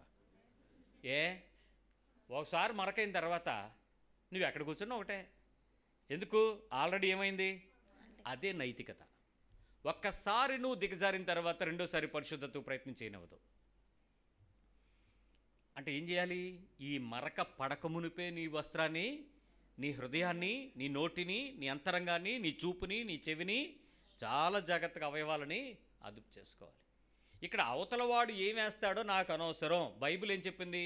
సంఘము వెలుపటి వారి గురించినటువంటి విషయంలో మీరు అనింద్యులని తీర్పు తెచ్చుకునేలాగా బతకాలి. సంఘంలో ఉన్నోడి చేత బురదయించుకుంటాం, సంఘం వెలుపడి చేత మంచోడిని సాక్ష్యం చెప్పించుకుంటాం. ప్రాబ్లం ఏంటి అని అంటే సంఘంలో అందరికీ ఒకే వాక్యం, అందరూ ఒకే వర్తమానం. మరి అందరికీ ఇప్పుడు ఈ చెల్లికి ఇచ్చిన వర్తమానం ఆ తమ్ముడికి ఇవ్వలేదా? ఇద్దరిది ఆజ్ఞలు కదా. ఇప్పుడు ఈమెకి చెప్పినప్పుడు దేవుడు ఆమె అతనికి చెప్పలేదా? సో అతను ఈమెకి చేయకూడదు, ఈమె అతనికి చేయకూడదు, ఎవరికెవరం చేయకూడదు. అందరికీ ఇవ్వబడింది ఒకటే వాక్యం కదా మనకి. ఈ ఒకటే వచనాన్ని పట్టుకుని ఒకటే వాక్యములో ఉన్నటువంటి బలహీనతను అన్ని రకాలుగా ఎందుకు చేయగలుగుతున్నాం? నైతికమైన దిగజారుడుతాను, అక్కడ దిగజారుతున్నాం. అరే బైబిల్ నాకు హెచ్చరించింది, సంఘము నన్ను హెచ్చరించింది, వాక్యము నన్ను హెచ్చరించింది, దేవుని సేవకుడు నన్ను హెచ్చరించాడు, వాక్యానుసారము నన్ను గద్దించాడు, ఈ బలహీనత నాది అని ఎప్పుడైతే నేను దాన్ని హెచ్చరించబడతానో నైతికమైన బలహీనతను సరిచేసుకుంటాను. నైతికంగా ఇది నాకు కాదు, ఆడికి, ఇది ఆమెకి, నేను ఇలాగే ఉంటాను, నేను వింటాను, నేను చేసుకుంటాను, నా ఫలములు చెడ్డవవుతాయి, నేను తీర్పులో పడతాను, నైతికంగా దిగజారుతాను. నన్ను ఎవడు ఆపగలడు? పరిశుద్ధాత్మను ఆపగలడా? నిన్ను చెయ్యొద్దని చెప్పగలడు, నిన్ను చేయకుండా ఆపగలడా? నువ్వు లోబడితే చేయగలడు. నేను లోబడకుండా పరిశుద్ధాత్మ దేవుడు నాపై అదుపు తీసుకోలేడు, నన్ను పరిపాలన చేయలేడు, నన్ను కంట్రోల్ చేయలేడు, నన్ను వార్న్ చేయగలుగుతాడు. 100 సార్లైనా నన్ను హెచ్చరిస్తాడు. ఒక పిల్లవాడు తల్లి దగ్గర పాల కొరకు మారాం చేసినట్లు నన్ను పాపము చేయనివ్వకుండా మారాము చేయడానికి ప్రయత్నం చేస్తాడు. విపరీతంగా నన్ను మీద హద్దు తీసుకోవడానికి ప్రయత్నం చేస్తాడు. బట్ నేను విచ్చలవిడితనానికి, నైతిక దిగజారుడితనానికి అలవాటు పడితే పరిశుద్ధాత్ముడు ఏమాత్రం కూడా నన్ను ఆపజాలడు, చేయలేడు. ఎందుకో తెలుసా? శరీరము యొక్క అదుపులో ఆత్మను బలపరచడానికి ప్రయత్నం చేస్తాం. కానీ బహు తక్కువ మంది బైబిల్లో మనం చూస్తాం ఆత్మ వశమై, ఆత్మ ద్వారా నడిపించబడి వారి శరీరాలు సైతం గాలికన్నా వేగంగా ఫిలిప్పు ప్రయాణం చేయగలగటం మనం చూస్తాం. రథముతో, చారట్తో స్పీడ్గా రథము పరిగెడుతున్నప్పుడు ఫిలిప్పు అనే ఆ వ్యక్తి వెళ్ళినటువంటి ఐగుప్తులో ఉన్నటువంటి ఆ రథాలు చాలా గొప్పవి. ఆ రథాలను తెచ్చుకోవద్దని సామెతల్లో సొలొమోనుకి హెచ్చరించాడు దేవుడు. ఐగుప్తు రథాలను ముట్టుకోవద్దురా బాబు, జాగ్రత్త, అవి నిన్ను నీ బలానికన్నా అవి బలంగా పరిగెడతాయి గుర్రాలు. వాటికి నమ్మి శక్తివంతుడైనటువంటి దేవుడిని నీ గుర్రాల పిక్కలో సత్తు ఎందు, రథముల సత్తు ఎందు నువ్వు నమ్మికం చేస్తావు, దేవుని నమ్మికను తక్కువ చేస్తావు. కాబట్టి సొలొమోను నువ్వు దగ్గరికి వెళ్ళొద్దని హెచ్చరించాడు. ఎందుకు? రథము చాలా వేగవంతమైంది, రథమును లీడ్ చేసేటువంటి ప్రయాణం కూడా శక్తివంతమైంది. అలాంటి శక్తివంతమైన భూమి మీద ఉన్నటువంటి అప్పటి వరకు ఉన్నటువంటి వేగంగా ప్రయాణం చేసేటువంటి జీవులతో ప్రయాణం చేసే ప్రదేశం కన్నా పరిశుద్ధాత్మని ద్వారా ఫిలిప్పు వేగవంతమైన ప్రయాణం చేయగలిగాడు. కారణం ఏంటి? That's a control by the spirit, not by the body. అంత వేగంగా దేవుడు తీసుకుని వెళ్ళి అంత వేగంగా దేవుని పని జరిగించగలడు ఆ అభిషేకానికి అప్పగించబడితే. లేకపోతే శరీరం ఏమాత్రం కూడా కంట్రోల్ చేయబడదు. కాబట్టి ఆత్మవశమున జరిగే కొన్ని పనులకు తగ్గట్టుగా మనిషి సంపూర్ణంగా శరీర నియమాన్ని గెలవగలిగితే అద్భుతాన్ని చూడగలుగుతాడు. అయితే ఇక్కడ పరిస్థితి ఏంటంటే పరిశుద్ధాత్మ ద్వారా నడిపించబడగలిగేటువంటి ఆ వ్యక్తిత్వానికి నైతిక దిగజారుడుతనం చేసేటువంటి అపవాదుకుని యొక్క లక్షణం ఏంటంటే ఏ పరిస్థితులైనా ఎదుర్కోవడానికి సిద్ధంగా ఉంటాడండి. ఛాలెంజ్ అపవాదులు వేసేసిన తర్వాత, వినిన తర్వాత, ట్రాన్స్మిట్ చేసిన తర్వాత he will never have fear. ఆడు భయపడ్డు. అన్నే హే నువ్వు ఇలాగ అన్నావట, ఆవిడ వస్తానన్న రానే, అడుగుతానన్న ఆడనే, గొడవ అవుద్దాం అవునే, ఏం చేస్తుంది? అది తెగింపు ఫేస్ చేస్తుంది. ఏమవుదు, దేనికైనా రెడీ, అవునే చూసుకుందాం, అయితే అవునే, ఎందుకు అయ్యేలోపు ఇంకో 4 వేసేద్ది, ఇంకో 4 మాటలు ఇసిరేస్తుంది అనేసి నా సారీ చెప్పడానికి కూడా ఒప్పుకోదు. ఏ పరిస్థితి అయినా ఎదుర్కోవడానికి ఈ అపవాదకులు చాలా సిద్ధంగా తయారవుతారు. ఎనీథింగ్. ఇది సాధారణంగా అంటే మోరల్ వాల్యూ అని చెప్పిన దానికి ఒక చిన్న విషయాన్ని చెప్పాలి మీకు. ఏంటంటే ఇది తొందరపాటు చర్య కాదు, ఆలోచనాత్మకమైన చర్య. ఎవరైనా తొందరపడి అనేస్తున్నారు అంటారేమో, కాదు, తొందర పడకుండానే అంటారు వీళ్ళు. ఈ ఎదుర్కొనేటువంటి పరిస్థితి ఒక స్థితిని తీసుకొస్తుంది. ఇక్కడ మీరు తప్పుగా భావించొద్దు, కానీ నేను తప్పుగా ఎందుకు భావించొద్దని చెప్తున్నానో మళ్ళీ చెప్తున్నాను, మీరు తప్పుగా భావించొద్దు కానీ అని చెప్పి ఈ విషయం చెప్తున్నాను. ఈ బలవంతంగా ఎదుర్కొనేటువంటి ధైర్యపు స్థితి నాకు ఎప్పుడు వస్తుందో తెలుసా? నాకు ఎలా వస్తుందో తెలుసా? నా ఎదుగుదలలో పెంపకం. That's my bottom. నేను ఏ కుటుంబము యొక్క పెంపకంలో పెరిగానో ఆ పెంపకంలో ఈ ఎదుర్కొనే శక్తిని కలిగి ఉండేటువంటి బలహీనత అక్కడ ఏర్పడింది. అదే నా పెంపకంలో దీనత్వం కానీ, అజమాయిషి కానీ, ఆధిపత్యం కానీ, నన్ను కంట్రోల్ చేసిన పెంపకంలో నేను పెరిగితే, అంటే నా తల్లిదండ్రుల పెంపకంలో నేను పెంచబడితే ఈ స్థితి రాదు. గాలికి పెరిగితే, ధూళికి పెరిగితే, విచ్చలవిడి విచారించదగిన తనానికి పెరిగితే వాళ్ళు ఏ మాటనైనా ప్రచురపరచడానికి, విచారించకుండా మాట్లాడడానికి, ఎదుర్కోవడానికి కావలసిన ధైర్యాన్ని తెచ్చుకుని విపరీతమైనటువంటి పదాలతో తిరుగుబాటు చేయడానికి, ఎదుర్కోవడానికి రెడీ అవుతారు.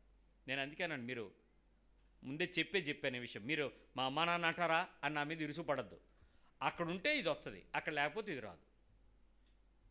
ఏ కుటుంబం అన్నది నేను చూడట్లా, ఇక్కడ ధైర్యమా పెద్దదా అనేది.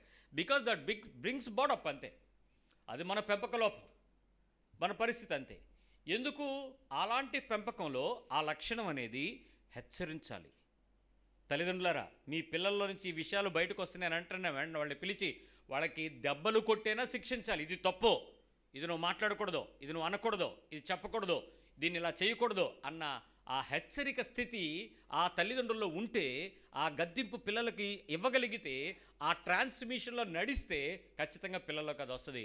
రాకపోతే ఈ రోజుకి మనకు రాలేదు అని అంటే మన మీద మన పెంపకంలో అది లేదు.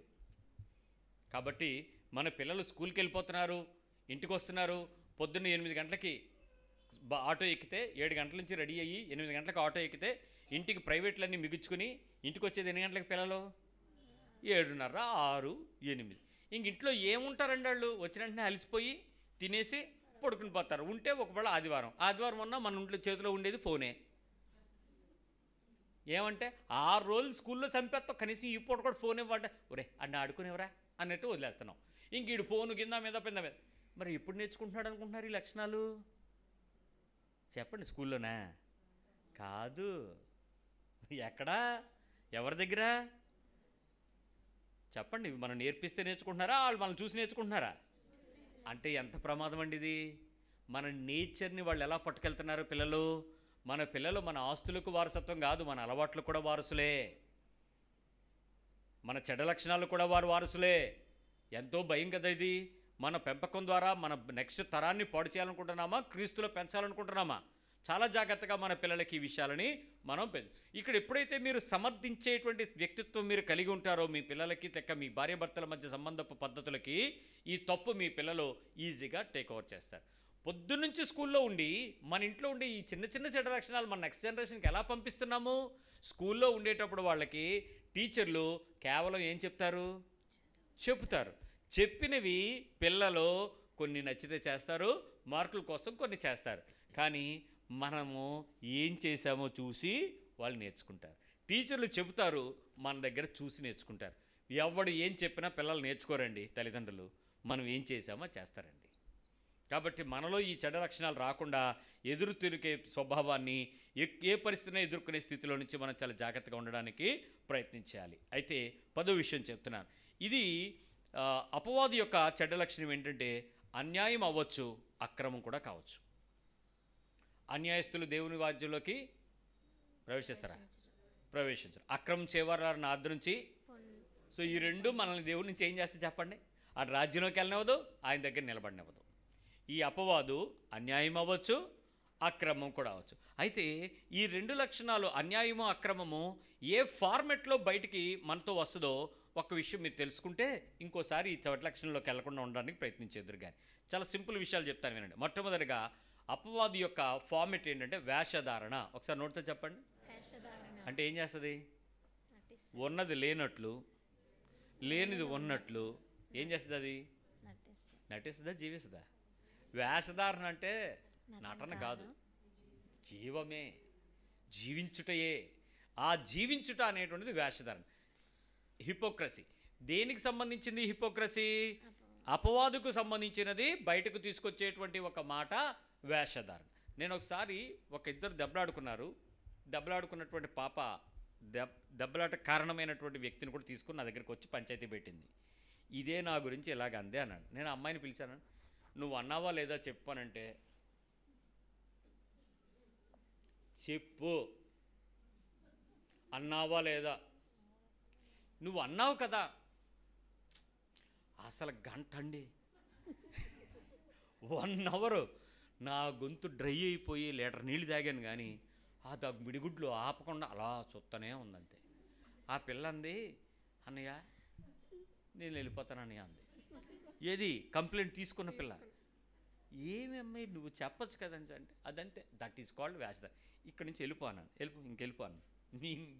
నీ తీర్పు నేను తీర్చలేనే, ఆ జ్ఞానం నాకు లేదు, సొలొమోను అడుగుదాం, వెళ్ళిపోన్నాను. ఇద్దరు అలా గేటు దగ్గరికి వెళ్ళేటాడికి దాన్ని పేక పట్టుకుంది. నేను కిటికీలోంచి చూద్దాను. నన్ను అన్న దగ్గర నుంచే పెడతావే అని. ఎంతసేపు ఏం చేసింది? మీ ఇంట్లో కూడా పిల్లలు ఉంటారు చూడండి, ఒకటి నోరు ఇప్పుద్దు, ఒకటి నోరు ఇప్పడం. మీకు సహనం చచ్చిపోవాలంతే. ఆఖరికి దెబ్బలాడలేక కొట్టుకోలేక ఛీ వా అనగానే హీ అని వెళ్ళిపోతుంది. అదే వేషధారణ. జాగ్రత్త. రెండోది ఏంటంటే జడ్జిమెంట్. ఇది తీర్పు తీరుస్తుంది. ఈ బలహీనత ఏం చేస్తుంది? బయటకు వచ్చే ఫార్మేట్ ఏంటి? తీర్పు తీర్చుకోండి. ఒక్కసారి తీర్పు తీర్చేస్తే దట్స్ అ ఫైనల్. ఇప్పుడు సెషన్ కోర్టులో జడ్జిమెంట్ వచ్చింది, అది ఫైనల్ కదా. దాన్ని నెక్స్ట్ ఛాలెంజ్ చేయాలంటే ఎక్కడికి వెళ్ళాలి? హయ్యర్ కోర్టుకి వెళ్ళాలి. అప్పుడు హైకోర్టుకి వెళ్ళిపోయాను. ఆ హైకోర్టులో ఏముంది? అది కూడా జడ్జిమెంట్ వచ్చింది. జడ్జిమెంట్ ఇస్ ఫైనల్ కదా. అది కూడా కొట్టేసి నాకు ఇది కూడా కాదు, నేను ఇంకో జడ్జిమెంట్ కావాలంటే సుప్రీంకోర్టుకి వెళ్ళాను. అది కూడా ఏంటి? లాస్ట్ జడ్జిమెంట్ ఏంటి? That's a final. జడ్జిమెంట్ అనేది తీర్పు అంతిమం. నేను కూడా ఒక వ్యక్తి గురించి వేషధారణతో కూడినటువంటి ఈ బలహీనతను బయటకు తెచ్చేటప్పుడు I will pass on my judgement and I will keep relax. నేను తీర్పు తీర్చుకున్నాక నేను ఫ్రీ అవుతాను, లేకపోతే నన్ను ఊరుకునేది ఈ అపవాది. ఈ అపవాదు తీర్పు తీర్చునిస్తుంది. అర్థమవుతుందా? జడ్జి నువ్వు ఒక వ్యక్తి మీద ఒక ఫైనల్ డెస్టినేషన్ ఆఫ్ అభిప్రాయంకి వచ్చేసిన తర్వాత అయితే ఇతడు నేరస్తుడు లేక ఇతడు నేరస్తుడు కాదు, ఈ రెండే కదా జడ్జిమెంటు. ఇప్పుడు నువ్వు కూడా ఏం చేయాలి? అవతల వ్యక్తి మీద ఏదో ఫైనల్ డెసిషన్కి వచ్చేస్తావు. అయితే ఇది లేకపోతే ఇది కాదు, అప్పుడు నువ్వు రిలాక్స్ అవుతుంది. కానీ జాగ్రత్త, నీకు తీర్పు తీర్చేవాడు ఒకడున్నాడు. అందుకే ఒకసారి యేసుప్రభు దగ్గరికి వచ్చేస్తే ఆయన కూడా ఉన్నాడు, మీ మీద తీర్పరగా నియమించిన వాడు ఎవడు అని అడిగాడు ఆయన. అది చాలా జాగ్రత్తగా ఆలోచించాలి ఆ మాట. మూడోది అజ్ఞానపు నమ్మకాలని నమ్మించేలా చేస్తుంది. అజ్ఞానంగా నమ్మిస్తుంది. జ్ఞానంగా నమ్మడం వేరు. జ్ఞానం అంటే పరిశీలన, పరిశోధన, పరీక్ష, దానికి శాస్త్రసమ్మతమైన రుజువు, ఇవన్నీ జరగాలి. అజ్ఞానంగా అంటే అవన్నీ అక్కర్లే. తాయెత్తు కట్టుకో, జ్వరం పోద్ది, కట్టేద్దాం లేదా? ఏముంది తాయెత్తు అనవసరం. మీకు తెలుసా, పెద్ద హాస్పిటల్ బయట తాయెత్తులు కొట్టు ఉంటుంది. మీరు చూసుకోండి, పెద్ద పెద్ద హాస్పిటల్ దగ్గర బయటకు వచ్చేటప్పుడు చిన్న కొట్టు ఉంటుంది, చెట్టు కింద ఉంటాడు. ఇంత పెద్ద హాస్పిటల్లోనేమో పెద్ద ఫైల్ ఇస్తారు, వీటి దగ్గర లక్షలన్నీ దొబ్బేసి. ఆ ఫైల్ పట్టుకుని బయటకు వచ్చి 20 రూపాయలు కట్టుకుని ఇంటికి వెళ్తాడు. ఇంకా నవ్వు వచ్చే విషయం తెలుసా, 50 రూపాయలు కొబ్బరికాయ తిప్పి తిప్పి తిప్పి ఎక్కడ కొడతారు? హాస్పిటల్ కొమ్మంటారే, హాస్పిటల్ దగ్గరే కొడతారు. అదే నాకు అర్థం కాలేదు. ఆ కొబ్బరికాయ ఏదో ముందు రోజు కొట్టి వెళ్ళిపోతే సరిపోను కదా. జ్ఞానులు అజ్ఞానపు నమ్మకాన్ని ఒప్పుకోమంటారు. జడ్జి అలా చేస్తుంది మనసు, అపవాది యొక్క పరిస్థితి. 4వ విషయం ఏంటంటే అపనమ్మకత్వాన్ని ప్రమోట్ చేస్తుంది. ఇది అపనమ్మకత్వం. నమ్మకానికి చాలా రుజువులు కావాలి. అపనమ్మకానికి ఏం కావాలి? నువ్వు అనుకుంటే చాలు, అంతే అంతే. ఎవడైనా వచ్చి ఏమవుది ఇది సలవ చేస్తుంది అనండి, ఎవడైనా అది ఏంటి అని అడగడు, మింగుతాడు అంతే, తాగేస్తాడు. ఏంటి సలవంట, సలవ ఏంటి, వేడేంటి? డాక్టర్ గారి దగ్గరికి వెళ్ళి, సార్ నాకు బాగా వేడి చేస్తున్నాను అంటే, ఏంటి వేడా, బ్లడ్ టెస్ట్ రాయించుకురా, ఒక 100 పోద్ది, దెబ్బకి వేడి తగ్గిపోతుంది. ఆయుర్వేదిక్ దగ్గరికి వెళ్తే అది వేడి సలవ చెప్తాడు. ఇంగ్లీష్ డాక్టర్ వేడి సలవ చెప్తాడా, టెంపరేచర్ పెడతాడు, ఇదే చల్లగానే ఉందంట. సో ఇవన్నీ ఏంటి? అజ్ఞానపు నమ్మకాలు. మనకు కొన్ని మూఢత్వంతో ఉంటాం, కొన్నిటిని తెలియకుండానే ఆ విషయాలని ఒప్పుకుంటాం. ఇది కూడా అంతే జడ్జిమెంట్. 5వది విపరీతమైన శత్రుత్వాన్ని పెంచుకుంటాం. We cannot stop. ఈ శత్రుత్వం ఎలా ఉంటుందంటే నోటితో నవ్వుద్ది, చేతులతో చాపుద్ది, హృదయంలో ద్వేషిస్తుంది. ఇది శత్రుత్వం. Praise the lord. అన్నా బాగున్నావా? దొంగమండ వదినా ఎప్పుడు వచ్చావు? ఎన్ని రోజులు ఆయన చూసింది, దొంగమండ మళ్ళీ వచ్చిందిరా. ఫేస్కి, యాక్షన్కి, హార్ట్కి అక్కడ శత్రుత్వం ఉంటుంది, బయటికి కనపడదు. కారణం ఏంటనుకున్నారు? అపవాదు. జరిగింది ఇదే, కానీ బయట ఎక్స్ప్రెషన్స్ ఇలాగ. ఫైనల్ థింగ్ ఏంటంటే వాటిని అయితే ఉంచుతాం, లేకపోతే మాటలతో తొలగిస్తాం. మన నోటితో ఐదర్ రిసీవ్ ఆర్ ఓమిట్, కక్కడం లేకపోతే దాచేయటం. మీరు కొన్ని విషయాలు మీకు విన్న తర్వాత మీరు కక్కేస్తారా, దాచేస్తారా? మీరు ఏ రకం? అదో రకమా? ఏదో ఒక రకమే. అయితే కక్కే రకం లేకపోతే దాచే రకం. ఏ రకం నువ్వు? అర్థమైందన్నమాట. అపవాదం వచ్చేసింది, వినేసావు, టైం చూసి వేసేస్తావా? సైలెంట్గా ఉండిపోతావా? సైలెంట్గా ఉండిపోయేవాళ్ళు యేసుక్రీస్తు కుమారులు కుమార్తెలు అనబడతారు. వైలెంట్గా రియాక్ట్ అయ్యేవాళ్ళు తండ్రి సంబంధులు. ఏ తండ్రి? మీ తండ్రి యొక్క అపవాది సంబంధులు. అపవాదు దగ్గర అపవాది అనే పదం దాగి ఉంది. కాబట్టి అవతల వ్యక్తుల్ని కడిగేద్దాం, అడిగేద్దాం, అనేద్దాం, చేసేద్దాం, చూసేద్దాం. యేసుప్రభు అలాగా అండం. ఏం చేస్తాడు? మీరు ఎంతకాలం ఆపగలరు అడగండి మీ వాళ్ళని. ఎంతకాలం దాయగలవు? ఎంతకాలమేనా? కొంతకాలమేనా? యేసుప్రభు ఎంతకాలమైనా ఓపి పట్టగలడు, ఎంతకాలమైనా మర్చిపోగలడు. ఎందుకంటే ఆత్మ ద్వారా మనకు ఆ సహాయం ఇచ్చేశాడు. కాబట్టి జీసస్ ఏ ఆత్మతో నడిపించబడ్డాడో 30వ సంవత్సరం బాప్తిజం తీసుకుని, అదే ఆత్మ యొక్క బలము, అదే ఆత్మ యొక్క నడిపింపు, అదే ఆత్మ యొక్క సంపూర్ణత మనందరికీ ఇవ్వబడింది. సో యేసు గెలిచాడు, మనం గెలవగలం. ప్రయత్నం చేద్దామా? ప్రార్థన చేద్దాం.